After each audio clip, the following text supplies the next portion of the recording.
വർക്കലയിൽ വീടിനുള്ളിലേക്ക് വാഹനം ഇടിച്ചു കയറിയ അപകടം. ഉറങ്ങിക്കിടന്ന വീട്ടമ്മ അത്ഭുതകരമായി രക്ഷപ്പെട്ടു.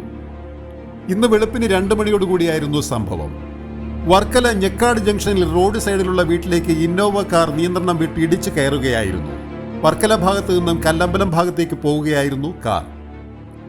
വീടിനുള്ളിൽ തറയിൽ കിടന്നുറങ്ങുകയായിരുന്ന വീട്ടമ്മയായ ബിന്ദുവിന്റെ മുന്നിലേക്കാണ് കാർ വന്നു നിന്നത്. അമ്മ സുമതി കട്ടിലിൽ കിടന്നുറങ്ങുകയായിരുന്നു. താഴെ കിടക്കി താഴെ ഞാൻ കിടപ്പുള്ളൂ. ഇവിടെ കിടന്ന് ഉറങ്ങിയിരുന്നു. അപ്പോഴാണ് എല്ലാ സംഭവം നടക്കുന്നത്.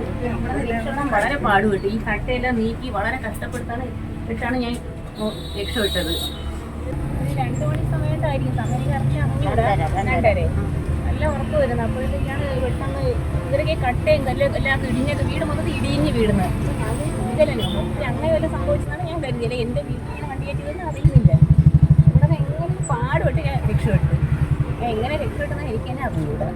പറയില്ല, നമുക്ക് സ്ഥലം കുറവാണ്. ആകെപ്പാടെ 2 റൂമ ഈ വീട്ടിലുണ്ട്. ഒരു റൂമിൽ കൊച്ചു കിടക്കും, ഒന്നിന് ഞാനും എൻ്റെ അമ്മയും. അമ്മ കടിക്കും കൊച്ചു താഴെ അവിടെ പറയുണ്ട്. പറയിലാണ് കിടന്നത്. എങ്ങനെ രക്ഷപ്പെട്ടെന്ന് എനിക്ക് അറിഞ്ഞൂടാ. തുറക്കുമ്പോൾ കല്ലും വന്നുകൊണ്ട് മൊത്തം ചെമ്മാണ് തലയും പറഞ്ഞ് മുത്തു.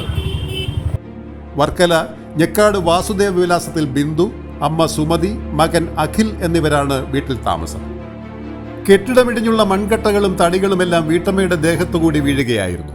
വളരെ പണിപ്പെട്ടാണ് വീട്ടമ്മ മൺകട്ടകളുടെയും തടിക്കഷ്ണങ്ങളുടെയും ഇടയിൽ നിന്ന് രക്ഷപ്പെട്ട് പുറത്തു വന്നത്. തുടർന്ന് വീട്ടമ്മ വർക്കല താലൂക്ക് ആശുപത്രിയിൽ ചികിത്സ തേടുകയും ചെയ്തു. വെഞ്ഞാറമൂട് സ്വദേശിയായ ഡ്രൈവറെ കല്ലമ്പലം പോലീസ് കസ്റ്റഡിയിലെടുത്തു. ഡ്രൈവറെ കൂടാതെ 2 യുവാക്കൾ കൂടി കാറിലുണ്ടായിരുന്നതായി പോലീസ് പറഞ്ഞു. Beacon news, Varkala.